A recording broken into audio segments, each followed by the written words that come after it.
Episode 421 to 430। Arjun ने आह भरते हुए कहा, जल्द ही।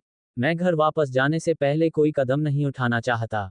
छाया में खड़े व्यक्ति ने जाने से पहले और कुछ नहीं कहा। अगले दिन अर्जुन विला में वापस आया और उसने देखा कि माया जी ने पहले ही उसका आधे से अधिक हिस्सा अपने कब्जे में ले लिया था।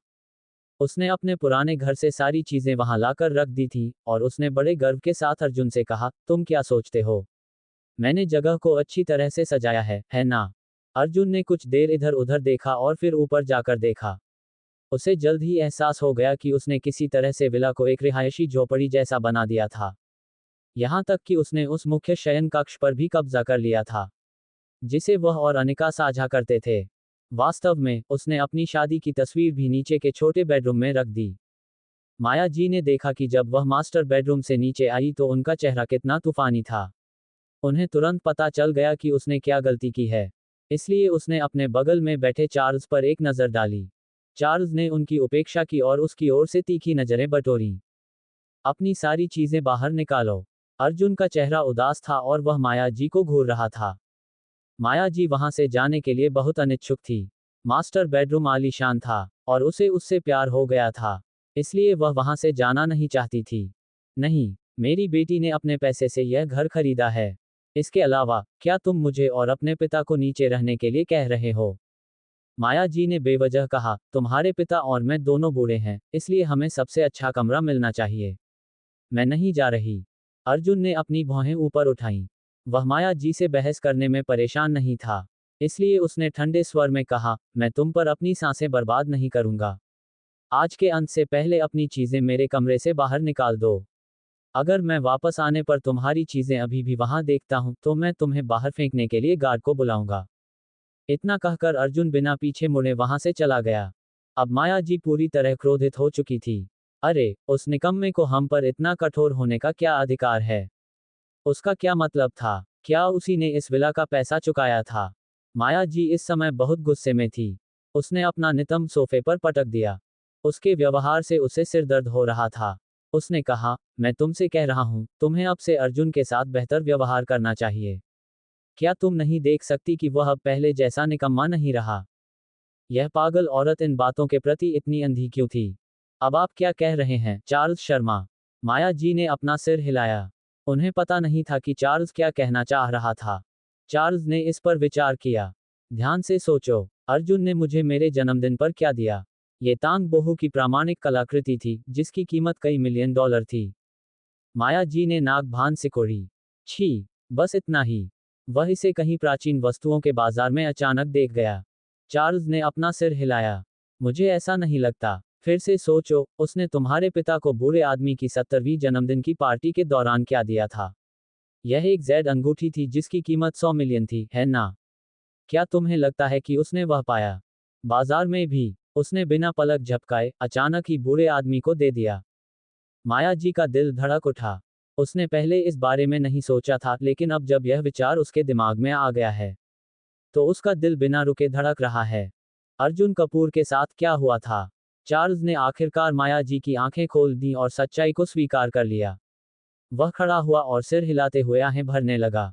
मेरी बात सुनो और अब से अर्जुन के प्रति ज्यादा सम्मान रखो, ठीक है? नहीं तो बाद में पछताओगी।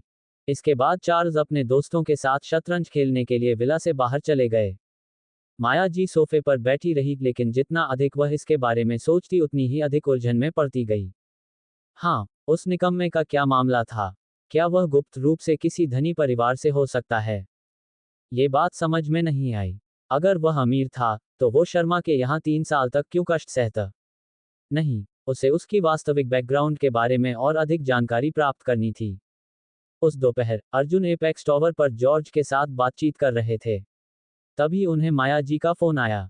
अर्जुन अनिका के चाचा, मेरे चचेरे भाई, आज रात एक व्यावसायिक बैठक के लिए मुंबई आ रहे हैं और इस बीच वे हमसे मिलने आएंगे। वे हमें रात के खाने पर आमंत्रित करना चाहते हैं, क्या आप शामिल होना चाहेंगे? फोन के दूसरी ओर से माया जी का स्वर थोड़ा मधुर था। उसके पास कोई विकल्प नहीं था। आखिरकार विला अर्जुन के नाम पर था। उसे पहले अर्जुन की चापलूसी करनी थी, उसकी आंखों में धूल झोंकनी थी और उसकी वास्तविक क्षमताओं के बारे में और अधिक जानना था। इसके बाद वह संपत्ति के दस्तावेज से उसका नाम हटाकर उसकी जगह अपना नाम दर्ज करा सकती है। इस तरह वह जो चाहे कर सकती थी। मैं नहीं जा रहा हूँ। मेरी तरफ से उनसे नमस्ते कहना, बस उन्हें बता देना कि मैं आज रात व्यस्त हूँ इसलिए नहीं आ सकता। अर्जुन मूर्ख नहीं था, वह माया जी की आवाज से ही समझ सकता था कि वह क्या करने जा रही है। इसलिए वह वहां जाकर फिर से अपमानित नहीं होना चाहता था। इसके अलावा अनिका के चाचा और उनके परिवार का शर्मा के साथ हमेशा से ही खराब संबंध रहा था। हालांकि वे काफी समय पहले गोल्डन सिटी में चले गए थे, फिर भी इसमें कोई बदलाव नहीं आया। आखिरकार पिछले 2 वर्षों में वे एक दूसरे से मिले ही नहीं थे। माया जी ने कुछ देर सोचा और फिर अचानक भड़क उठी। तुम्हारा क्या मतलब है, अर्जुन? तुम्हारे चाचा तुम्हें खाने पर आमंत्रित कर रहे हैं, लेकिन तुम परेशान नहीं हो सकते। क्या तुम्हें लगता है कि मैं तुम्हें आमंत्रित करना चाहती हूँ? अगर तुम नमस्ते कहना चाहते हो तो खुद ही आ जाओ। इसके बाद माया जी ने गुस्से में फोन काट दिया। अर्जुन दिन प्रतिदिन अधिक अविवेकपूर्ण होता जा रहा था। अर्जुन भी थोड़ा हैरान था, लेकिन ऐसा लग रहा था कि उसके पास कोई विकल्प नहीं था। आखिरकार उसे उस रात वहां जाना ही था। उसने अनिका को फोन करके बताया कि वह उस रात उसे काम से लेने आ रहा है। संयोग से जॉर्ज ने हाल ही में एक कार खरीदी थी। यह कोई बहुत बड़ी कार नहीं थी, बस एक BMW 5 सीरीज थी। यह उसके काम आ सकती थी। उस रात अर्जुन अपनी नई BMW कार में सवार होकर अनिका के कार्यालय के बाहर उसका इंतजार करने लगा। जब उसने नई कार देखी तो अनिका भी काफी देर तक स्तब्ध रह गई। वह सुखद आश्चर्य और उलझन में थी। तुमने ये कार खरीदने के लिए पैसे कहाँ से लाए? अर्जुन कार के दरवाजे पर झुके हुए थे। उन्होंने चश्मा पहना हुआ था। वह इस तरह से काफी आकर्षक लग रहे थे। फिर उन्होंने थोड़ा झुककर कार का दरवाजा खोला और एक सच्चे सज्जन की तरह अनिका को कार में बैठने के लिए आमंत्रित किया। अर्जुन ने कहा, मैंने तुमसे कहा था, है ना? मेरे पास अभी भी कुछ पैसे बचे हैं, इसलिए मैंने तुम्हारे लिए ये कार खरीदी है। इस तरह तुम्हें हर दिन काम पर जाने के लिए सार्वजनिक परिवहन का इस्तेमाल नहीं करना पड़ेगा। अनिका काफी भावुक हो गई, लेकिन फिर भी उसने अपनी आंखें घुमाई और कहा, इसके बाद अपना पैसा इतनी लापरवाही से खर्च मत करना। क्या तुमने मेरी बात सुनी? अर्जुन ने जवाब में कंधे उचका दिए। स्नोसी एम्ब्रोसिया उच्च श्रेणी के रेस्तरां में से एक था। चूंकि अनिका के चाचा उन्हें यहाँ रात का खाना खिलाने का खर्च उठा सकते थे, इसका मतलब था कि वह खुद भी बहुत खराब नहीं कर रहे थे। अर्जुन और अनिका ने कार को सामने के दरवाजे पर रोका और चाबियां नौकर को सौंप दी और फिर साथ साथ ऊपर चले गए। जैसे ही वे अपने चाचा द्वारा बुक किए गए कमरे में दाखिल हुए, उन्होंने देखा कि चार्ल्स, माया जी और उनके चाचा मोंट रेना पहले से ही वहां मौजूद थे। मोंट का पूरा परिवार और कुछ अन्य रिश्तेदार जिन्हें वे नहीं पहचानते थे, वे भी वहां मौजूद थे। हाय अंकल मोंट, आंटी फन। अनिका ने अपने रिश्तेदारों को एक एक करके बधाई दी। अर्जुन ने भी सिर हिलाकर उनमें से प्रत्येक का अभिवादन किया। हालांकि रेनज ने उसे उपहास से देखा, वास्तव में उसे बिल्कुल भी स्वीकार नहीं किया। मोंट की बेटी सिंडी उन सभी में सबसे खराब थी। उसने अर्जुन को अपनी सीट पर बैठते हुए घृणा भरी आंखों से देखा। बस उसे देखो, वह ऐसे व्यवहार कर रहा था जैसे उसने पहले कभी किसी रेस्तरां में खाना नहीं खाया हो। वह मुरझाए हुए दीवार के फूल की तरह सिकुड़ रहा था। हे भगवान, उन्हें उसे आमंत्रित क्यों करना पड़ा? सिंडी की माँ, फन मिलनर, बिल्कुल सिंडी जैसी दिखती थी। हालांकि वह बूढ़ी महिला 40 की उम्र पार कर चुकी थी, लेकिन वह काफी स्टाइलिश कपड़े पहने हुए थी। उसने अर्जुन को एक तरफ से देखा और शांत भाव से कहा, ऐसा लगता है कि आजकल कोई भी भिखारी हमारे साथ खाना खा सकता है। वह अब स्पष्ट रूप से अर्जुन को नीची नजर से देखती थी। माया जी बस उन्हें बिना कुछ बोले देखती रही। अंदर ही अंदर वह अर्जुन की सारी गलतियां गिन रही थी।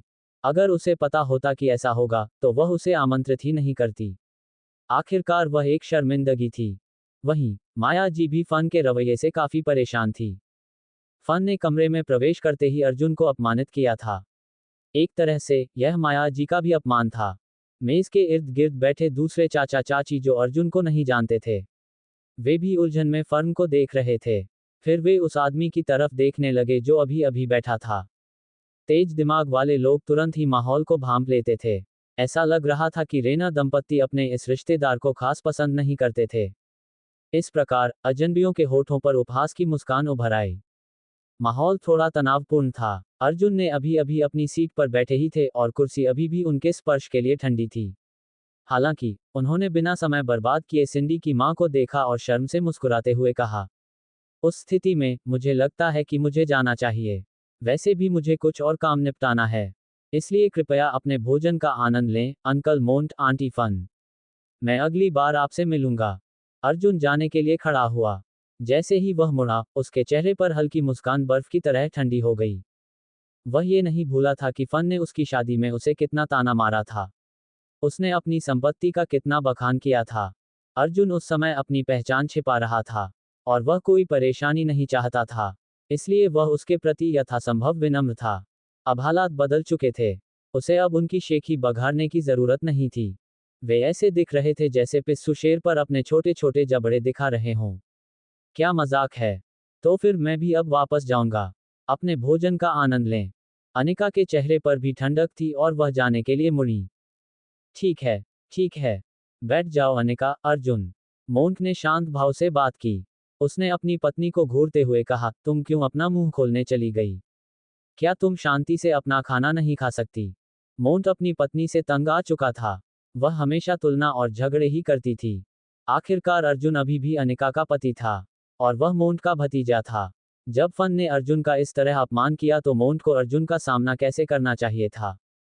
फन ने अपनी छाती के सामने अपनी बाहें क्रॉस कर लीं। और बिल्कुल भी रास्ता नहीं दिया। इसके बजाय वह उसे एक गांव की बुढ़िया की तरह सताती रही। रात का खाना, तुम्हें तो बस खाना ही आता है। क्या तुम्हें हर खाने के लिए अपने हर गरीब रिश्तेदार को घसीटना पड़ता है? एक दिन तुम उनके कारण ज्यादा काम करके मर जाओगे। क्या तुम्हें नहीं पता कि तुमने आज किसे आमंत्रित किया है? तुम किसी भी गली के कुत्ते को क्यों आने दोगे? हम इस तरह कैसे खा सकते हैं? पूरे कमरे में बदबू आ रही है। फन लगातार बोलती रही और अर्जुन तथा उसके साथ सभी शर्मा को अपमानित करती रही। अनिका अर्जुन के बगल में बैठी थी, उसके नाजुक हाथ मुट्ठी में बंधे हुए थे। वह भी स्पष्ट रूप से गुस्से में थी। आंटी फन हमेशा ऐसी ही रहती थीं। हमेशा अपने परिवार को नीची नज़र से देखती थीं। फिर भी, जिस तरह से वह आज शर्मा को खुलेआम अपमानित कर रही थी, वह एक कदम आगे था। चलो चलें। अनिका खड़ी हो गई, उसका पूरा शरीर क्रोध से कांप रहा था। हालांकि अर्जुन ने अचानक उसकी कलाई पकड़ ली।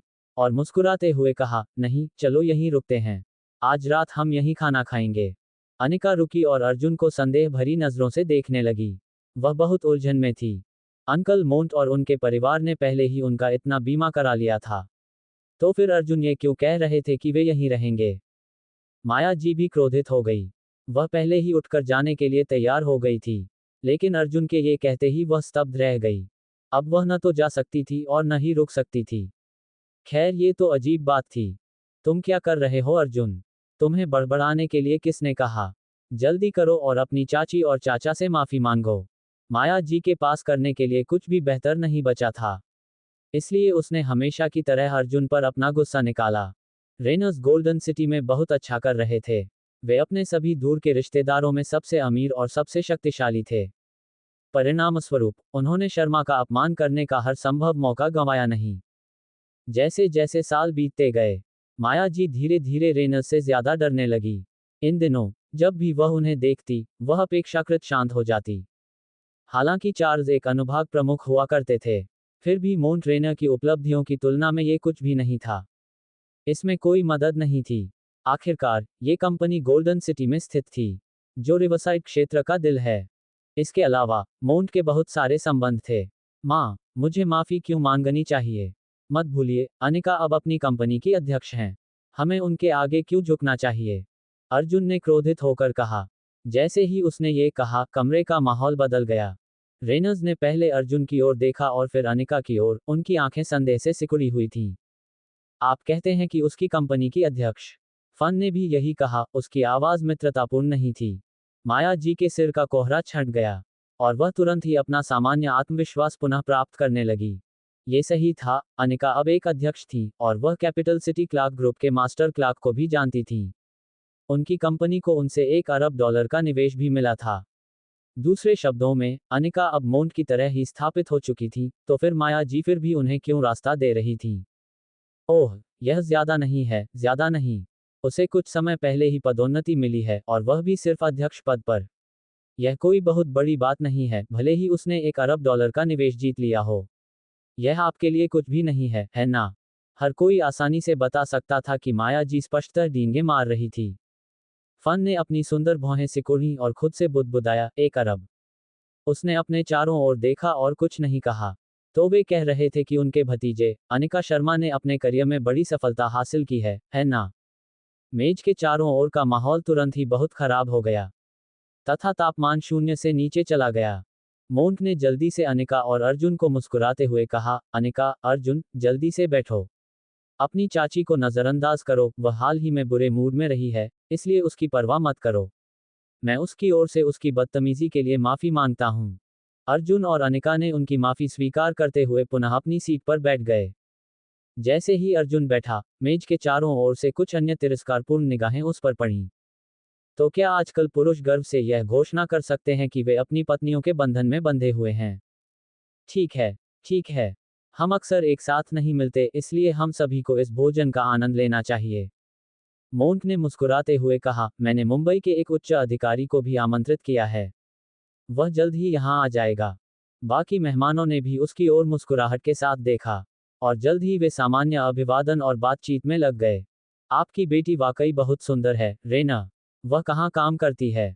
एक अधेड़ उम्र के व्यक्ति ने सिंडी की ओर देखा और मुस्कुराते हुए उसके पिता से पूछा। उनका एक बेटा था और वे अपने बेटे और मोंट की बेटी के बीच विवाह की व्यवस्था करने के बारे में सोच रहे थे। आखिरकार, रेनर्स अपेक्षाकृत अमीर थे, जिन्होंने रियल एस्टेट में अपनी जगह बना ली थी। यही कारण था कि मोंट मुंबई लैंड रजिस्ट्री के निदेशक के लिए इस रात्रिभोज का आयोजन कर रहा था। उन्होंने बहुत पहले ही मुंबई रियल एस्टेट में निवेश करने की अपनी योजना स्पष्ट कर दी थी। हाँ, तारीफ के लिए धन्यवाद। उसने मेरे साथ काम करने से इनकार कर दिया और इसके बजाय लैम्ब्डा प्रॉपर्टी में काम करने पर जोर दिया। वह अपने लिए अच्छा काम कर रही है, अब वह एक विभाग की मैनेजर है। मोंट हंसा। उसकी बेटी ने उसे बहुत गौरवान्वित किया था, भले ही वह घर से दूर काम करती थी। ओह, सिंडी लैम्ब्डा में काम कर रही है। ओह, ये प्रभावशाली है। लैम्ब्डा देश की शीर्ष 5 संपत्ति एजेंसियों में से एक है। स्टाइलिश कपड़े पहने एक महिला स्पष्ट रूप से आश्चर्य और ईर्ष्या से हौंफने लगी। सिंडी ने विनम्रता से मुस्कुराते हुए जवाब दिया, आप मेरी चापलूसी कर रही हैं, आंटी सनी। मैं बस कुछ अनुभव हासिल करने के लिए वहां आई हूँ। वाह, लेकिन ये तो लैम्ब्डा है। यह मेरे बेटे के काम से कहीं बेहतर है। वह हिंगस्टन एस्टेट्स में काम कर रहा है। जब आपके पास समय हो तो आप दोनों को एक दूसरे को जान लेना चाहिए। सनी आंटी ने काफी ईर्ष्या के साथ सिंडी की बहुत प्रशंसा करते हुए कहा। हाँ, क्यों नहीं? सिंडी ने प्रशंसा और अनुरोध को सहजता से लिया। ओह प्लीज नहीं, आपका बेटा एक बदमाश है। वह मेरी बेटी पर बुरा प्रभाव डालेगा। फन ने सनी को चिढ़ाया। दोनों महिलाओं को जल्द ही एक साझा विषय मिल गया, जिस पर वे बात कर सकती थीं और हंस सकती थीं। अरे हाँ, यह आदमी कहाँ काम करता है? मुझे मत बताओ, क्या वह एक गृहस्थ है जो इधर उधर घूमता रहता है, जबकि उसकी पत्नी उसके लिए जीविका कमाती है? अचानक, किसी ने विषय बदल दिया अर्जुन पर, जो भोजन में अपना सिर दबाए हुए था। हाँ, देखो वह कैसे अपना खाना निगल रहा है। मुझे लगता है कि वह अपने दैनिक जीवन में बहुत मितव्ययी होगा, इसलिए उसे इतना अच्छा खाना नहीं मिल पाता। जाओ, अपना समय लो। कोई भी तुम्हारा खाना नहीं चुराएगा। एक औरत ने उसे चिढ़ाया। हाँ, तुमने बिल्कुल सही कहा। वह एक निकम्मा आदमी है जो जीने के लिए अपनी पत्नी पर निर्भर है। आंटी फन ने तुरंत अर्जुन का मजाक उड़ाया। उनकी बेटी लैम्ब्डा में काम कर रही थी, जबकि उनकी गरीब चचेरी बहन माया का दामाद समाज के सबसे निचले पायदान पर था, एक साधारण खाद्य वितरणकर्ता जो अपनी पत्नी के वेतन पर निर्वाह करता था। तुलना ने उसे महसूस कराया कि वह ऊपर से उन पर नजर रख रही थी और इससे उसे अपनी बेटी पर और भी गर्व हुआ। क्या आप अभी भी डिलीवरी का काम कर रहे हैं, अर्जुन? फन ने व्यंग्यात्मक लहजे में पूछा। उसके सवाल से माया जी और चार्ल्स का चेहरा लाल हो गया। वे बिना कुछ बोले, असहज होकर वहीं बैठे रहे।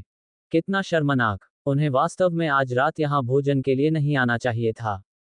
ओह, डिलीवरी बॉय! लेकिन इसका कोई मतलब नहीं है। क्या उसने नहीं कहा था कि उसकी पत्नी चेयरवुमन या कुछ और है? किसी ने आश्चर्य से कहा। एक अध्यक्ष, अगर वह किसी घटिया कंपनी की अध्यक्ष है तो इससे क्या फर्क पड़ता है? फन ने अर्जुन को बेरुखी से आवाज लगाई। इस तरह से अपना मुंह बंद करो अर्जुन। क्या तुम सुन नहीं सकते कि तुम्हारे बड़े तुमसे बात कर रहे हैं? वह घमंडी और अहंकारी थी। मोंट ने देखा कि वह क्या कर रही थी और उसे रोकना चाहता था, लेकिन अंततः उसने असहाय होकर अपना सिर हिला दिया। उन्होंने अपने इन गरीब रिश्तेदारों की सुरक्षा के लिए पहले ही काफी कुछ कर लिया था। सच कहूं तो वह इस मौके का इस्तेमाल अर्जुन को जगाने के लिए भी करना चाहता था। वह अर्जुन को दिखाना चाहता था कि वह कितना पीछे रह गया है, ताकि अर्जुन हिम्मत जुटा सके और एक अच्छे वयस्क की तरह काम पर जा सके। एक आदमी के लिए अपनी पत्नी पर निर्भर रहना बहुत शर्मनाक था। माया जी ने भी अर्जुन को घूर कर देखा, जो अभी भी अपने खाने में व्यस्त था। वह चिल्लाए, अर्जुन, तुम्हारी चाची तुमसे बात कर रही हैं, कुछ बोलो। अर्जुन घर पर तो काफी शर्मिंदा था, लेकिन जब वे बाहर थे तब भी उसे शर्मिंदा क्यों होना पड़ा। उसी समय अनिका ने चुपके से अर्जुन का हाथ खींचा और उसे धैर्य रखने का संकेत दिया। वे सभी परिवार के सदस्य थे, इसलिए उसे कुछ समय तक ये सहन करना ही था। आखिरकार अर्जुन ने अपनी चॉपस्टिक नीचे रख दी और शर्म से मुस्कुराया। आपकी चिंता के लिए धन्यवाद, आंटी फर्न। मैं अपनी तरफ से पूरी कोशिश करूंगा। हाँ, मुझ पर गुस्सा मत हो कि मैं तुम्हारे साथ थोड़ा सख्त हूं, ठीक है। तुम्हारी पृष्ठभूमि को देखते हुए, अगर तुम एक अच्छी नौकरी पाने के लिए ज्यादा प्रयास नहीं करोगे, तो तुम्हारे भविष्य का क्या होगा। फन अब बहुत खुश थी। उसने एक बुजुर्ग की तरह व्यवहार किया और अर्जुन को एक अनचाहा सबक सिखाया। भले ही अनिका अब कोई अध्यक्ष हो, लेकिन वह केवल एक छोटी सी कंपनी की नेता है। वह हर साल कितना कमा सकती है। अगर कोई आदमी कड़ी मेहनत नहीं करता है, तो उसे अंततः तलाक ही मिलेगा। अगर अनिका ने तुम्हें तलाक दे दिया और तुम्हारे पास खुद को दिखाने के लिए कुछ नहीं है, तो तुम अपने बाकी जीवन में क्या करोगे। हाँ, आप बिल्कुल सही कह रही हैं, आंटी फन। मैं कड़ी मेहनत करूंगी। अर्जुन ने निर्णायक रूप से सिर हिलाया। वह इस महिला की बकवास पर अपना समय बर्बाद नहीं करना चाहता था, और जिस तरह से वह उसे उपदेश दे रही थी, उसके लिए उसके पास कोई धैर्य नहीं था, जैसे कि वह उसकी बड़ी हो। यहाँ, आंटी फन, अंकल मोंट, मैं आपके स्वास्थ्य और मेरे प्रति आपकी चिंता के लिए टोस्ट करता हूँ। ये कहते हुए अर्जुन खड़ा हुआ, अपना शराब का गिलास उठाया और उसे खाली कर दिया। माफ कीजिए, आंटी फर्न, आपने जो कहा, मैं उससे सहमत नहीं हूँ। अर्जुन मेरे पति हैं, और भले ही वे खुद को कुछ न बना पाएं, फिर भी मैं उनकी देखभाल करने को तैयार हूँ। अनिका अब तक कुछ भी नहीं बोल रही थी, लेकिन अब वह खड़ी हुई और ठंडे स्वर में अपने विचार व्यक्त किए। फर्न को बेशक संघर्ष पसंद था, इसलिए उसने हंसते हुए कहा, जरूर। अगर आप ऐसे बेकार आदमी को रखने पर जोर देंगे तो मैं कुछ नहीं कहूंगी। माया जी ने भी गुस्से में अनिका की बांह खींची और दबी हुई आवाज में कहा, तुम क्या कर रहे हो, बैठ जाओ। उस बेकार चीज का बचाव क्यों कर रहे हो। मेज पर बैठे अन्य लोग महज दर्शकों की तरह ये नाटक देख रहे थे। उनके चेहरों पर घृणा झलक रही थी।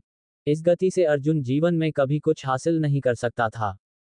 किसी और ने उसका इतना अपमान किया तो उसने पलटवार करने की हिम्मत भी नहीं की। अंत में उसकी पत्नी को उसके पक्ष में खड़ा होना पड़ा। कैसा निकम्मा दुष्ट है। अर्जुन मूर्ख नहीं था, और वह कुछ हद तक उनके हाव भाव पढ़ सकता था। रेना अभी भी उसके रिश्तेदार और बुजुर्ग थे, इसलिए उनके लिए उसे डांटना एक बात थी। फिर इन अजनबियों को उसे नीचा दिखाने का क्या अधिकार था। जल्द ही मोंट ने अपने फोन को देखा और फिर उत्साह से अपने पैरों पर कूद पड़ा। वह यहाँ है, चलो मेरे पीछे आओ और चलो उसका अभिवादन करते हैं। चूंकि मेजबान बोल चुका था, इसलिए मेहमान वहां नहीं रुक सकते थे, है ना। वे सभी उठ खड़े हुए और कमरे से बाहर निकलकर मुख्य हॉल में चले गए। मोंट समूह के सामने खड़ा था, जबकि अर्जुन किनारे पर खड़ा होकर अनिका के साथ खुशी से बातें कर रहा था। क्या आप ठीक हो, अनिका ने चिंतित होकर पूछा। आखिरकार वह भी इन सभी लोगों द्वारा उसके पति को अपमानित करने से तंग आ चुकी थी। अर्जुन ने अपना सिर हिलाया और अनिका के चिकने छोटे चेहरे को सहलाया। कोई बात नहीं, मुझे इसकी आदत हो गई है। जब तक तुम मेरे साथ हो, मैं किसी भी चीज से निपट सकता हूँ। फन ने उनकी छोटी सी बातचीत देखी, और स्वाभाविक रूप से अर्जुन के बारे में उसकी धारणा फिर से खराब हो गई। निकम्मा आदमी के पास तो बस मीठी जुबान है। कोई आश्चर्य नहीं कि वह सारी जिंदगी गरीब रहा है। सिंडी ने भी इस लड़ाई में अपना योगदान दिया, उसके शब्दों में व्यंग्य झलक रहा था। अर्जुन ने अपना चेहरा थोड़ा सा मोड़कर सिंडी को देखा। उसने अपनी पतली सीधी टांगों पर जीन्स और अपनी भरी हुई छाती पर गुलाबी कोट पहना हुआ था। अर्जुन ने उसे बुरा न मानने का फैसला किया। असली पुरुषों को ऐसी महिलाओं पर दोष नहीं लगाना चाहिए। तभी एक आदमी काले सूट में और ब्रीफकेस लेकर स्नोसी एम्ब्रोसिया के दरवाजे से अंदर आया। वह सज्जन लग रहा था और उसने चश्मा पहना हुआ था। औपचारिक रूप से बोलते हुए उसने कहा, माफ करें, मैं देर से आया हूं, मिस्टर रेना। ट्रैफिक था। अरे नहीं, इसकी चिंता मत करो। मुझे खुशी है कि आप आ पाए, डायरेक्टर केज। आइए, कृपया अंदर आइए। मोंट उस आदमी के पास गया और उससे हाथ मिलाया।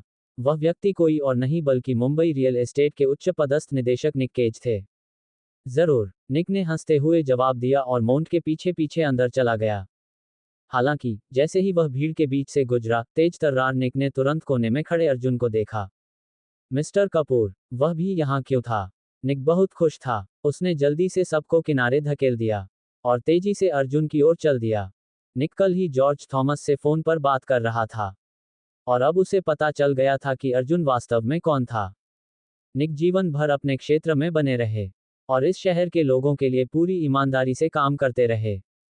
यही कारण था कि अर्जुन के पूछने पर भी जॉर्ज को उसके बारे में कोई गंदगी नहीं मिली। उस दिन पहले अर्जुन ने जॉर्ज के साथ इस मामले पर चर्चा की थी और अंततः इसे छोड़ देने का निर्णय लिया था। अब हालांकि मोंट और बाकी लोग अवाक रह गए। डायरेक्टर केज को क्या हो गया था? वह इतनी जल्दी में कहाँ जा रहे थे? क्या उसे शौचालय की जरूरत थी?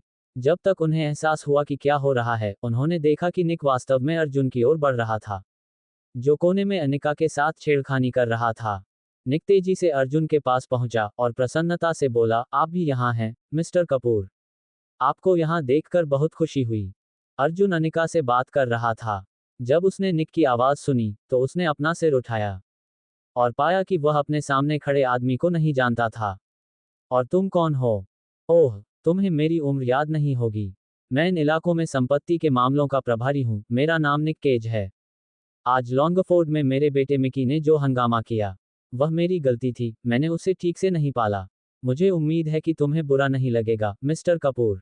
निक ने चापलूसी पर जोर दिया। उसके शब्द प्रशंसा से भरे थे। अर्जुन को आखिरकार याद आया कि वह कौन था। उसने मुस्कुराते हुए कहा, आपको भी देखकर अच्छा लगा, डायरेक्टर केज। निक अर्जुन से और अधिक बात करना चाहता था तथा उसके करीब जाना चाहता था, लेकिन मोंट और अन्य लोग भी अब उनके पास आ रहे थे तथा वे बिल्कुल भी खुश नहीं दिख रहे थे। अर्जुन के बगल में अनिका उसे संदेह भरी नजरों से देख रहा था। तो क्या अर्जुन संपत्ति के क्षेत्र में उच्च पदस्थ लोगों को जानता था? अरे, क्या आप निक केज को जानते हैं? अनिका ने अर्जुन का हाथ खींचा और संदेह भरी नजरों से उसकी ओर देखा। अर्जुन ने इस पर सोचा और सिर हिलाया। मुझे लगता है कि मैं समझ गया हूं। मैं आपको बाद में और बताऊंगा। तभी उसके पीछे से एक गहरी आवाज ने पूछा, तुम क्या कर रहे हो अर्जुन? तुम मिस्टर केज का ठीक से अभिवादन क्यों नहीं कर रहे हो? मोंट का चेहरा अब ठंडा पड़ चुका था। अर्जुन की बेपरवाह निगाहें उसे परेशान कर रही थीं। यह आदमी रात के लिए उनका सबसे महत्वपूर्ण मेहमान था। वह भूमि रजिस्ट्री में निदेशक था। इसलिए अगर अब कुछ भी गड़बड़ हुई, तो मुंबई संपत्ति बाजार में प्रवेश करने की मोंट की योजनाएं धूमिल हो जाएंगी।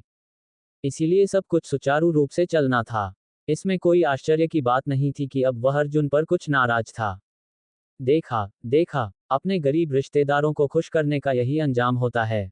अगर वह निक केज को नाराज कर दे तो तुम क्या करोगे? मोनी की पत्नी फन ने मोंटी की आधी अधूरी विनम्रता के अंतिम अवशेषों को भी नष्ट कर दिया। ठीक है, पिताजी। अर्जुन के बेकार चेहरे को देखो। परिवार में उसके जैसे किसान अंततः हम सभी के पतन का कारण बनेंगे। सिंडी ने भी अपनी मां का पक्ष लिया। शुरू में तो वह अर्जुन को कभी भी बहुत पसंद नहीं करती थी और वह अनिका से भी काफी ईर्ष्या करती थी। इसलिए जाहिर है कि वह उन्हें पसंद करने का दिखावा भी नहीं करती थी। भीड़ अर्जुन के पास पहुंची और मोंट ने उसे शांत भाव से डांटा। उसका चेहरा ठंडा था। जल्दी करो और मिस्टर केज से माफी मांगो। अर्जुन हैरान था। उसने क्या गलत किया था? उसने निक की ओर देखा और पाया कि वह अविश्वसनीय रूप से घबराया हुआ था। वे मिस्टर कपूर से माफी मांगने के लिए क्यों कह रहे थे? यह कोई हंसी मजाक वाली बात नहीं थी। यदि मिस्टर कपूर को अपमानित महसूस हुआ और उन्होंने निक को नीचा दिखाने का निर्णय लिया, तो उनका पूरा परिवार उस अपमान के बोझ तले दब सकता है। इसीलिए निक ने जल्दी से चिल्लाते हुए कहा, मोंट रेना, तुम्हारी हिम्मत कैसे हुई मिस्टर कपूर से इस तरह बात करने की? जल्दी करो और उनसे माफी मांगो। मिस्टर कपूर। मोंट हैरान रह गया। क्या निक अर्जुन का इतना सम्मान करता था? इसका कोई मतलब नहीं था। निक मुंबई में नेताओं में से एक था, जबकि अर्जुन उसके रिश्तेदार का बेकार दामाद था जो अपनी पत्नी के वेतन पर गुजारा करता था। यहाँ क्या हो रहा था? मोंट अकेला ही उलझन में नहीं था। उसकी पत्नी, बेटी और उसके सभी दोस्त भी हैरान थे। क्या आप मेरी टांग खींच रहे हैं, मिस्टर केज? अर्जुन तो बस मेरे रिश्तेदार का बेकार दामाद है। आप उसे कैसे जानते हैं, सर? मोंट ने अपनी शंका व्यक्त करते हुए पूछा। किसी किताब को उसके कवर से कभी मत आंकिए। आप जैसे किसी व्यक्ति को मिस्टर कपूर जैसे किसी व्यक्ति पर निर्णय सुनाने का कोई अधिकार नहीं है। निक के चेहरे पर क्रोध की चमक थी। वह भी मोंट को डांटना चाहता था। मोंट मिस्टर कपूर के बारे में उनके मुंह पर ऐसा कैसे कह सकता है। मोंट भी हैरान था। वह साफ देख सकता था कि निक वास्तव में अर्जुन का सम्मान करता था। ये बिल्कुल भी मजाक नहीं था। यहाँ पर क्या हो रहा था? अर्जुन कौन था? क्या वह शर्मा का बेकार दामाद नहीं था? मोंट ने पलटकर माया जी और चार्ल्स की तरफ देखा, जो दोनों ही तरह से बेखबर लग रहे थे। चार्ल्स थोड़ा जल्दी संभल गया क्योंकि वह निक को जानता था, और वह जल्दी से निक से हाथ मिलाने चला गया। मिस्टर केज, मुझे उम्मीद नहीं थी कि आप आज रात सम्मानित अतिथि होंगे। निक ने चार्ल्स को संदेह भरी नजरों से देखा, क्योंकि वह उससे चापलूसी करने की कोशिश कर रहा था। और तुम कौन हो? मैं अर्जुन का ससुर, चार्ल्स शर्मा हूँ। मैं किसी सेक्शन का प्रमुख हुआ करता था। चार्ल्स की महत्वाकांक्षा की बुझती हुई चिंगारी उसके हृदय में फिर से भड़क उठी। उसने कभी नहीं सोचा था कि अर्जुन निक केज को जानता होगा। ये बहुत बड़ी खबर थी। चार्ल्स का करियर हमेशा उतार चढ़ाव भरा रहा है। क्या यह उनके लिए बड़ा दिन हो सकता है? ओह, आपसे मिलकर खुशी हुई। मैं समझ गया, तो आप मिस्टर कपूर के ससुर हैं। निक ने जल्दी से झुककर चार्ल्स से हाथ मिलाया। उसके चेहरे पर झुर्रियां साफ दिखाई दे रही थीं जब वह मुस्कुराया। सेक्शन हेड शर्मा, हाँ, आपका दामाद बहुत बढ़िया है, शानदार। चार्ल्स भी बहुत खुश था। क्या निक के जब उसकी चापलूसी कर रहा था?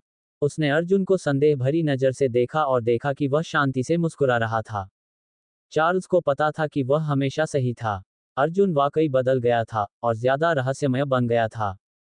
नहीं, नहीं, उसे वाकई वापस जाना होगा और अपनी पागल पत्नी के दिमाग में यह बात डालनी होगी। उन्हें कभी भी अर्जुन के बुरे पक्ष में नहीं जाना चाहिए। यदि वह गुंडा निक केज जैसे किसी व्यक्ति को जानता है, तो निश्चित रूप से वह एक ताकतवर व्यक्ति होगा। माया जी का दिल भी धड़क रहा था। बेशक, वह जानती थी कि निक कौन है। जब उसने देखा कि उसका पति उस आदमी के साथ कैसा व्यवहार कर रहा है, तो उसे सब कुछ समझ में आ गया। हालांकि, निक के जब बदले में चार्ल्स की चापलूसी कर रहा था, और यह सब अर्जुन की वजह से था। यहाँ पर क्या हो रहा था? क्या अर्जुन एक निकम्मा दुष्ट नहीं था? रेना, तुम मिस्टर कपूर से माफी क्यों नहीं मांग रहे हो? क्या तुम नहीं चाहते कि तुम्हारा प्रोजेक्ट स्वीकृत हो? निक ने मुस्कुराना बंद कर दिया और अपनी सत्ता को हथियार बनाना शुरू कर दिया। मोंट तुरंत घबरा गया। बहुत अनिच्छा से, उसने अर्जुन से कहा, माफ करना। मैंने अभी तुम्हारे साथ बदतमीजी की थी। मुझे उम्मीद है कि तुम अपने चाचा के खिलाफ ये बात नहीं कहोगे। अर्जुन मुस्कुराया, कोई बात नहीं, अंकल मोंट। आखिरकार हम परिवार ही हैं। ये सुनकर सभी लोग जोर से हंसने लगे, ताकि वातावरण में व्याप्त तनाव को कम किया जा सके। केवल सिंडी और उसकी मां ही कब्ज से ग्रस्त दिख रही थीं। वे अर्जुन की और भी आलोचना करना चाहती थीं, लेकिन उन्होंने कभी नहीं सोचा था कि वह निक केज जैसे प्रभावशाली व्यक्ति को जानती होगी। अन्य लोग भी आश्चर्यचकित थे, लेकिन उन्होंने अपनी प्रतिक्रिया को अजीब मुस्कुराहट के पीछे छिपा लिया। अभी कुछ सेकंड पहले, वह आदमी एक बेकार आदमी था, जिसकी आलोचना कोई भी कर सकता था। लेकिन अब वे कह रहे थे कि वह भूमि रजिस्ट्री के निदेशक निक केज का दोस्त था। घटनाओं का ये कैसा चमत्कारी मोड़ था। सभी लोग कमरे में लौट आए, लेकिन भोजन के दौरान सभी उपस्थित लोगों को यह पता चल गया कि निक अर्जुन का कितना सम्मान करता था। यह उसके हर शब्द और हर हरकत में झलकता था। वे निश्चित रूप से भ्रमित थे। निक केज उन सभी से ऊपर खड़ा था, लेकिन वह उस गंदे कपड़े पहने बेकार आदमी को देख रहा था।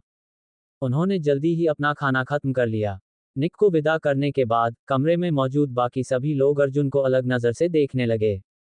मोंट ने अपनी पत्नी को मेज के नीचे लात मारी, और भौहों से उसकी ओर इशारा किया। अर्जुन, क्या तुम वाकई निक केज को जानते हो? तुमने मुझे पहले क्यों नहीं बताया? फन ने उस पर अपनी पलकें झपकाईं, उसका रवैया पहले से बिल्कुल अलग था। मुझे उम्मीद है कि तुम अभी जो मैंने कहा उसे दिल पर नहीं लोगे। लो, मैं इसे माफी के तौर पर पी जाऊंगी। ये कहकर उसने चुपचाप एक गिलास सफेद वाइन पी ली। तो अर्जुन, आपके चाचा इस साल रिवरडेल प्रॉपर्टी मार्केट में प्रवेश करना चाहते हैं। चूंकि आप मिस्टर केज को जानते हैं, और चूंकि वे आपका काफी सम्मान करते हैं, तो क्या आप अपने चाचा के लिए कुछ शब्द कह सकते हैं? शायद पता लगाएं कि वहां क्या है। फन ने अपनी सीट से मुस्कुराते हुए कहा। यदि उसके पति का करियर न होता तो वह कभी भी किसी गरीब किसान की इस तरह चापलूसी नहीं करती। लेकिन आंटी फन, मैं एक बेकार और बेकार आदमी हूं, है ना?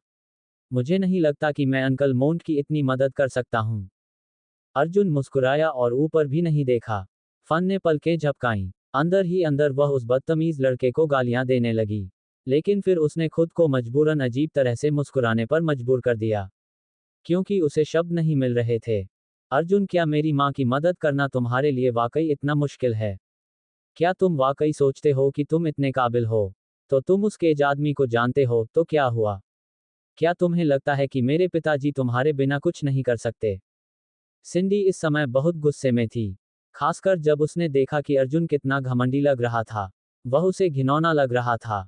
दिन के अंत में वह अभी भी एक बेकार व्यक्ति था, जो अपनी पत्नी के पैसों पर निर्भर रहता था।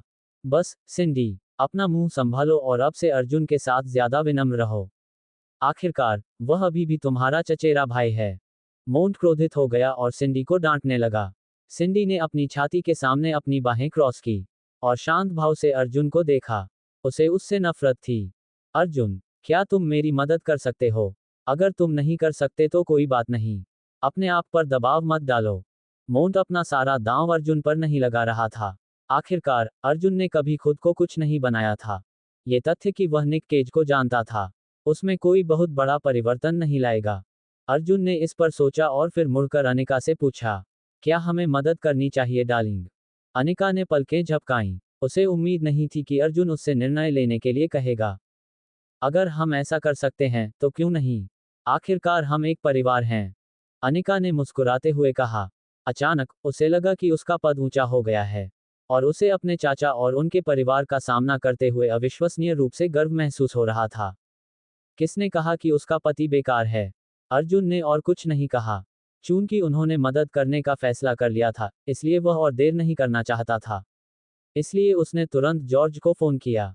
कुछ समय बाद, निक केज ने मॉन्ट को फोन किया और कहा, अगर कल आपके पास समय हो, मिस्टर रेना, तो भूमि रजिस्ट्री में आइए और हम इस पर बात कर सकते हैं। ओह, धन्यवाद, मिस्टर केज, धन्यवाद। मोंट बहुत खुश था। फोन रखने से पहले उसने निक को बहुत बहुत धन्यवाद दिया और अर्जुन की तारीफों के पुल बांध दिए। उसने कभी उम्मीद नहीं की थी कि अर्जुन एक ही फोन कॉल से सब कुछ निपटा देगा। क्या अब तुम अर्जुन से माफी नहीं मांगोगे? मोंट ने फन को घूर कर देखा और उसे आज्ञा मानने के लिए चिल्लाया। फन बहुत देर तक हिचकिचाती रही। आखिरकार, वह अपनी सीट पर सिमट गई और बुदबुदाते हुए बोली, माफ करना, मैंने अभी जो कुछ भी कहा वह सब बकवास था। वह मन ही मन बहुत निराश थी। वो शर्मा परिवार का बेकार दामाद था, लेकिन बाद में पता चला कि वह काफी योग्य था। माया जी और चार्ल्स इस समय सातवें आसमान पर थे। सोचिए कि अर्जुन उन्हें इस तरह गौरवान्वित करेगा। उसके बाद हर कोई अर्जुन की प्रशंसा करता रहा, और माया जी और चार्ल्स की चापलूसी करता रहा। परिणामस्वरूप, माया जी और चार्ल्स को कुछ और गिलास पीने को मिले। रात्रि भोजन के बाद, अर्जुन और अनिका ने रेना को विदा किया और माया जी और चार्ल्स के लिए गाड़ी बुलाई। अंततः वे दोनों घर जाने के लिए तैयार हो गए। हालांकि, घर के रास्ते में अनिका को एक कॉल आया। उसके चेहरे से खून सूख गया और वह घबरा कर बोली, जल्दी करो, हॉस्पिटल जाओ, ये मेरे माता पिता हैं। अर्जुन स्तब्ध रह गया और फिर तुरंत कार घुमाते हुए पूछा, उन्हें क्या हुआ? अनिका चिंता से बेकाबू हो गया। मुझे नहीं पता, हॉस्पिटल ने फोन करके बताया कि यह एक दुर्घटना थी। एक दुर्घटना? भाड़ में जाओ। अर्जुन ने गैस दबाए और हॉस्पिटल की ओर दौड़ा। हॉस्पिटल पहुंचते ही अनिका कार से बाहर निकल आया।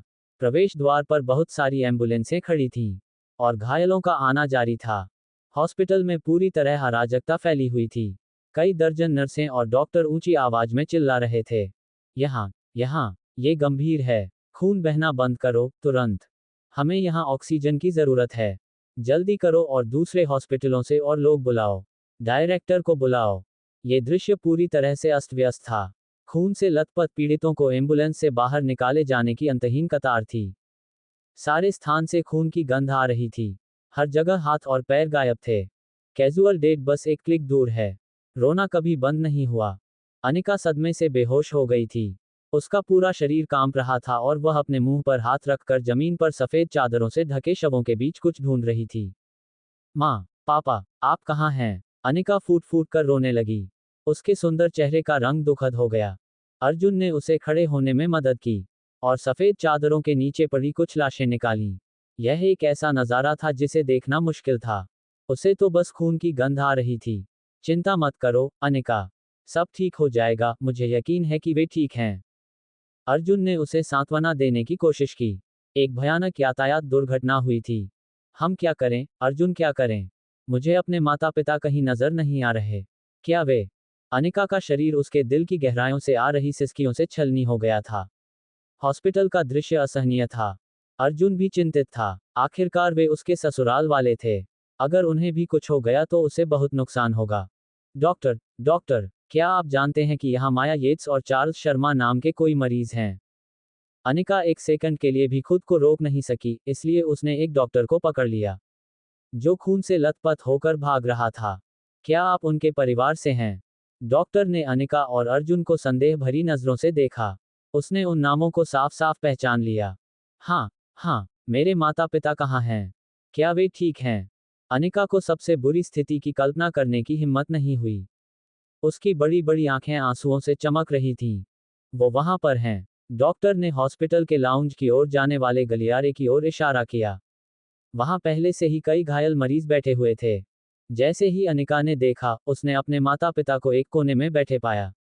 उनके सिर पर खून से सनी पट्टियां बंधी थीं। माता पिता। अनिका उन पर झपटी और फिर माया जी और चार्ल्स को अपनी बाहों में भर लिया और फूट फूट कर रोने लगी।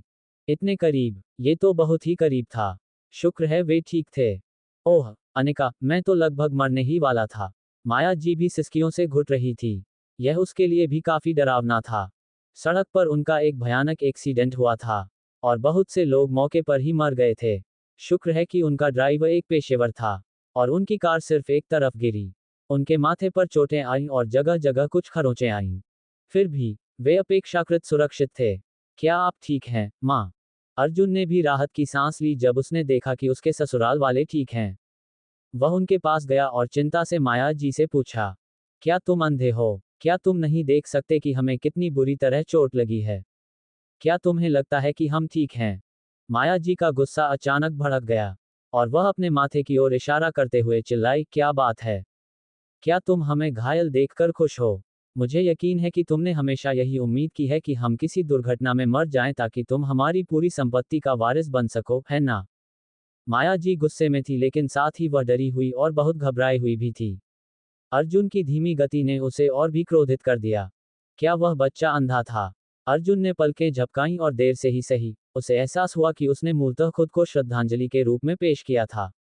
माया जी अभी भी सदमे में थी, इसलिए वह अपनी चिंता उस पर निकाल रही थी, है ना? माँ, मेरा यह मतलब नहीं था। मैं। अर्जुन ने हताश होकर आह भरी। तुम किस बात पर आहें भर रहे हो? क्या तुम इसलिए दुखी हो क्योंकि मैंने तुम्हें बुलाया? अर्जुन, ओह अर्जुन, मुझे हमेशा से पता था कि तुम एक भयानक व्यक्ति हो। तुमने 3 साल तक हमसे पैसे ऐंठे, लेकिन तुम्हें हमेशा से हमारी दौलत चाहिए थी।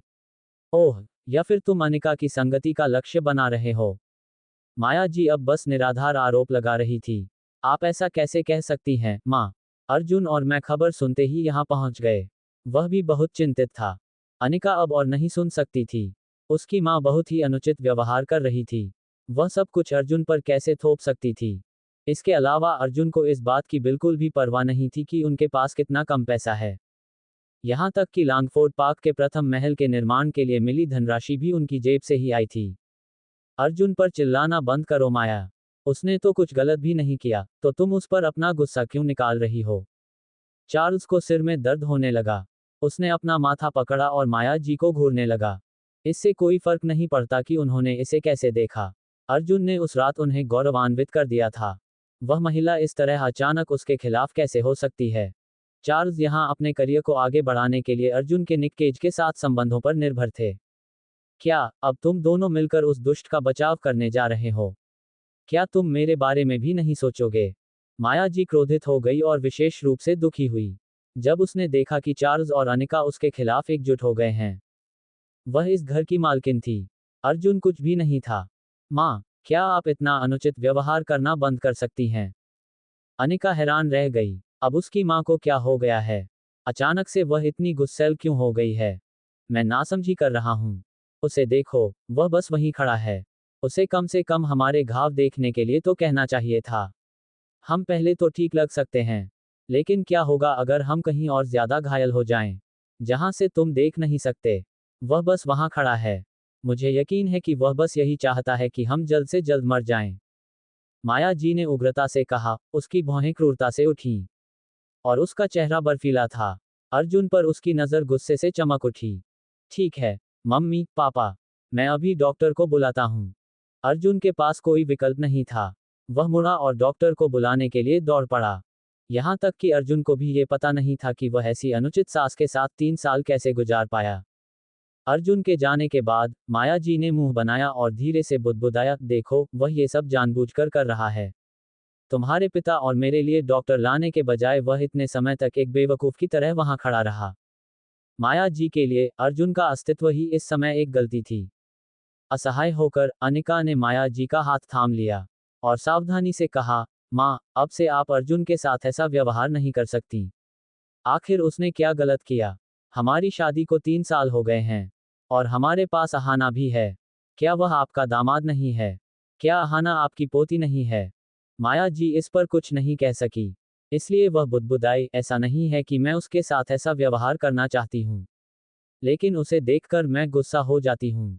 तुम चाहते हो कि मैं उसके साथ अच्छा व्यवहार करूँ? जरूर, अगर उसके पास कुछ लाख की बचत हो या अगर उसके परिवार का कुछ दबदबा हो, मैं ऐसे निकम्मे दामाद को कभी नहीं पहचान पाऊंगा। माया जी ने हठपूर्वक अपने होठों को एक साथ दबाया। यदि अर्जुन ये सुनने के लिए यहाँ होता तो शायद वह मन ही मन ठंडी हंसी हंसता। दुर्भाग्यवश उनके परिवार का कपूर ग्रुप स्वयं कई सौ अरब डॉलर का था और ये तो केवल एक छोटी सी बात थी। जहां तक उनके परिवार के प्रभाव का प्रश्न है, तो वह सिर्फ कुछ प्रभाव तक ही सीमित नहीं था, बहुत आगे। चार्ल्स भी बीच में बोलने से खुद को रोक नहीं पाए। बस अपना मुंह बंद रखो माया जी। क्या तुम भूल गई हो कि डायरेक्टर केज ने अभी दिन पर अर्जुन के साथ कैसा व्यवहार किया था? इस पागल औरत की याददाश्त इतनी अच्छी कैसे हो सकती है? ऐसा नहीं हो सकता कि जो कोई भी निक केज को जानता हो और उसका सम्मान अर्जित करता हो, वह कोई साधारण व्यक्ति हो।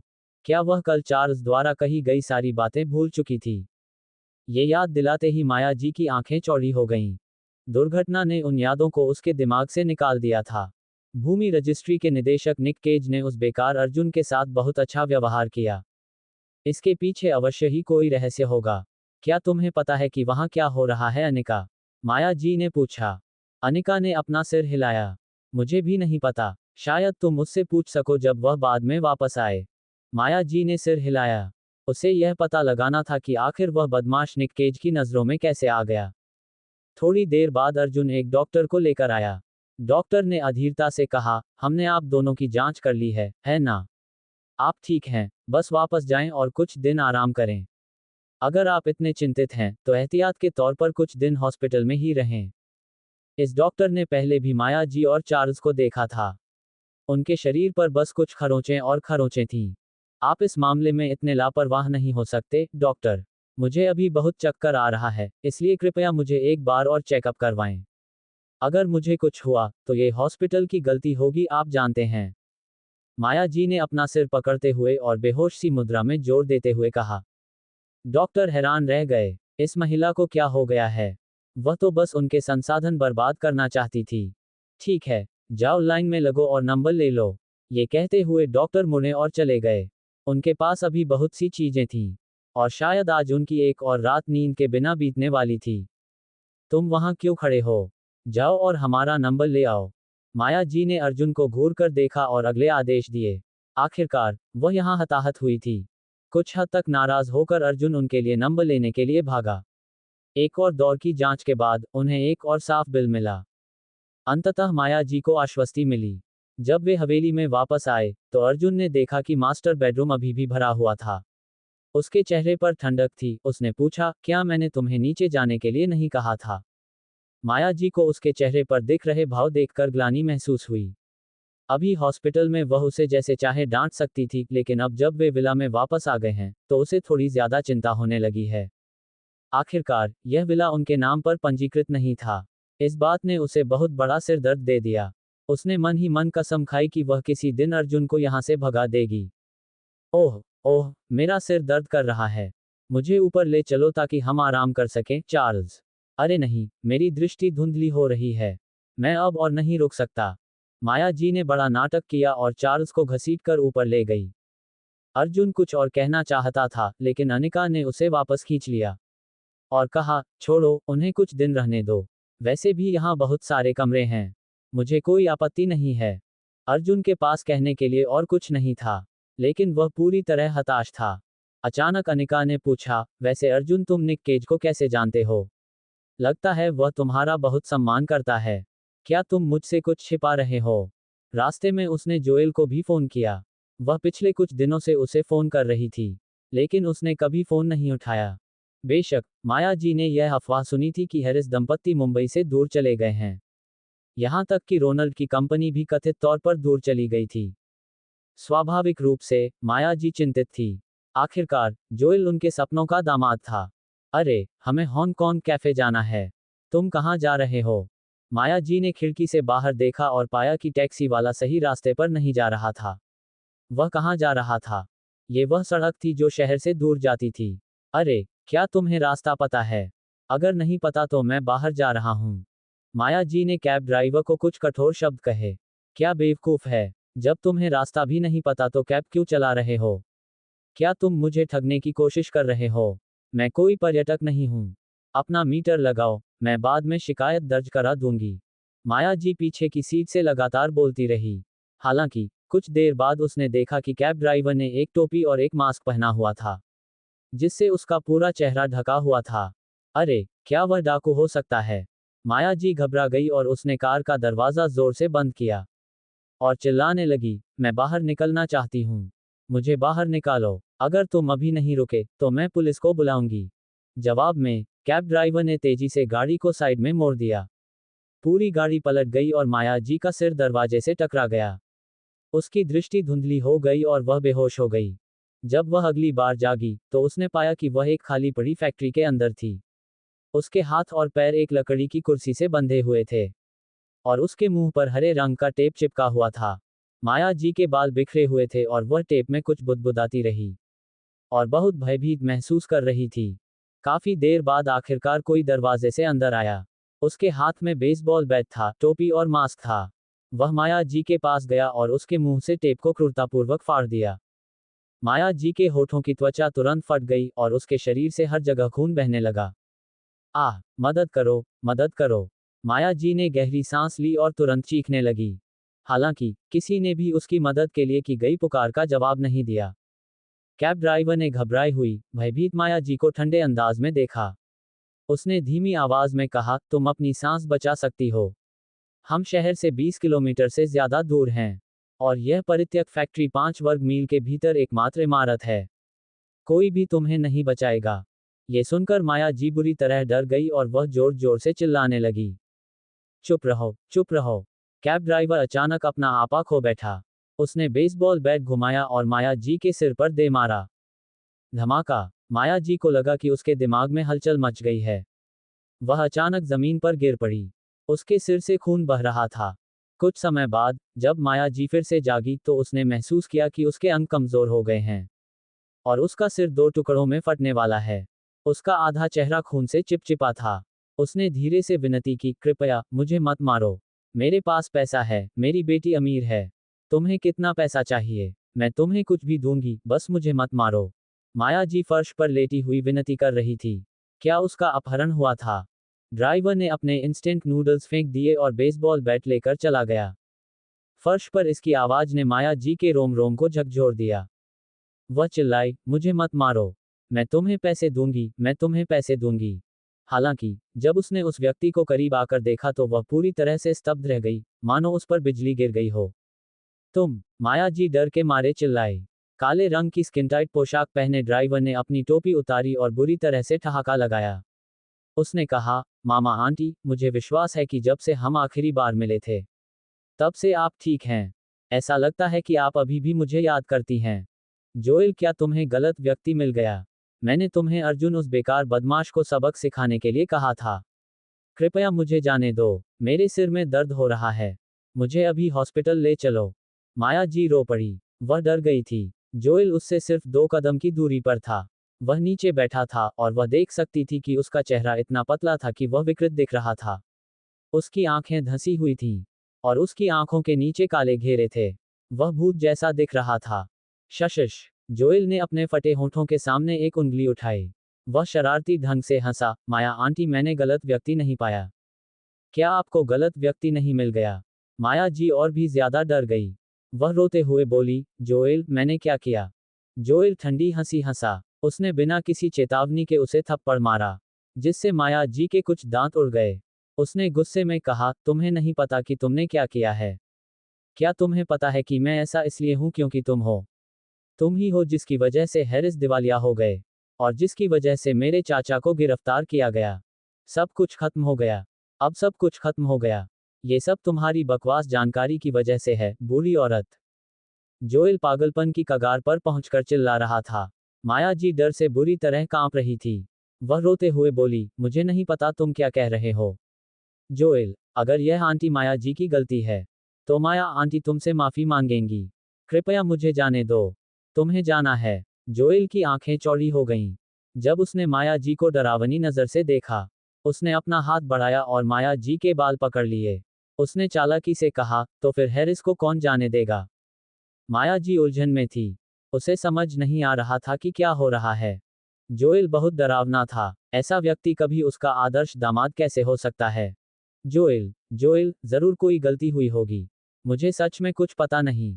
माया जी भयभीत थी। उसका पूरा शरीर कांप रहा था। तुम्हें कुछ पता नहीं है। मैं तुम्हें तब तक पीटता रहूंगा जब तक तुम्हें कोई पता न चल जाए। जोएल दहाड़कर उठा। उसने माया जी के पेट पर कई बार लात मारी। फिर बेसबॉल बैट पकड़ा और 20 मिनट तक माया जी पर हमला करता रहा। अंततः वह तब रुका जब माया जी बेजान अवस्था में फर्श पर पड़ी थी। जोएल, कृपया रुकें। मैं गलत थी, मदद करें। माया जी का पूरा शरीर भयंकर दर्द से ग्रस्त था। ऐसा लग रहा था जैसे उसका शरीर उसका अपना नहीं था। ये बहुत दर्दनाक था। उसे ऐसा लगा जैसे वह मरने वाली है। तुम मरना नहीं चाहते, ठीक है, मेरे लिए कुछ करो और मैं वादा करता हूं कि तुम्हें नहीं मारूंगा। जोएल ने फर्श पर बुरी तरह घायल पड़ी माया जी को ठंडी निगाह से देखा। माया जी मौत के कगार पर खड़ी कुतिया की तरह थी। वह उठी और फर्श पर घुटनों के बल बैठ गई, जैसे कि उसे उम्मीद की एक झलक दिख गई हो। उसने जोएल के पैर को गले लगाया और विनती की, मैं ये करूंगी, मैं ये करूंगी, मैं ये करूंगी, इसलिए कृपया मुझे तकलीफ देना बंद करो। फिर जोएल बुरी तरह से घायल माया जी को लॉन्फोर्ड पार्क ले आया। माया जी पूरे समय लंगड़ाती हुई चल रही थी। जब वह जोएल को विला में ले जा रही थी तो उसने टोपी और चेहरे पर मास्क पहना हुआ था। भव्य प्रथम महल को देखकर जोएल की अर्जुन के प्रति नफरत आसमान छूने लगी। लानत है तुम पर अर्जुन। मैं आज अपना बदला लूंगा। मैं हैरिस का बदला लूंगा। मैं तुम्हारे सामने अनिका को मार डालूंगा, फिर तुम्हें मार डालूंगा। मैं काम पूरा होते ही भाग जाऊंगा। जोएल हैरिस कभी भी मुंबई वापस नहीं आएंगे। अनिका को बुलाओ, उसे वापस आने को कहो। जोएल सोफे पर बैठ गया और अंगूर खाते हुए ऑर्डर देने लगा। माया जी घबरा गई। वह एक कोने में सिमट गई और कांपते हाथों से अनिका को फोन करने के लिए अपना फोन निकाला। हेलो अनिका, थोड़ी देर के लिए वापस आओ। मेरा सिर दर्द कर रहा है। मुझे लगता है कि यह अभी भी पूरी तरह से ठीक नहीं हुआ है। अनिका ऑफिस में थी जब उसे माया जी का फोन आया, और उसने उसकी आवाज सुनी तो उसने निष्कर्ष निकाला कि माया जी वाकई कमजोर लग रही थी। उसने बेचैनी से कहा, ठीक है माँ, मेरा इंतजार करो, मैं अभी वापस आती हूँ। ठीक है, माया जी ने उत्तर दिया, फिर जल्दी से कहा, ठीक है, अकेले ही वापस आओ। अर्जुन को मत लाना।